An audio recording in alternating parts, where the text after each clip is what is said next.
明明40歲都未到，無論外在同內在都浮現各種衰老跡象。白天活動時所產生嘅自由基會令到細胞受損，而睡眠不足、缺乏良好嘅深度睡眠，將會令到身體難以清除自由基，對抗細胞受損。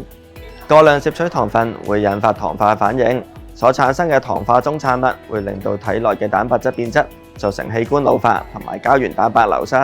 加上生活節奏急促、繁忙嘅工作，導致到體內 NAD+ 水平下降，繼而缺乏足夠嘅能量支持細胞修復。呢啲種種都係導致到急速老化嘅原因。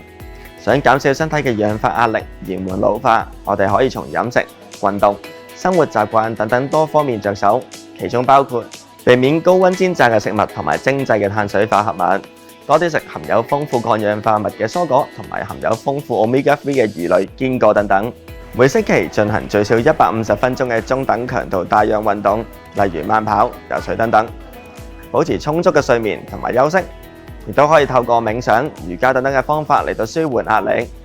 除此以外，一個維持內外年輕嘅關鍵因素就係通過補充 NR， 提升體內 NAD+ 嘅水平，對抗自由基，幫助身體恢復活力、修復力同埋再生力。如果仲有相關疑問，歡迎使用屈臣氏隨時 check，諮詢我哋藥劑師意見。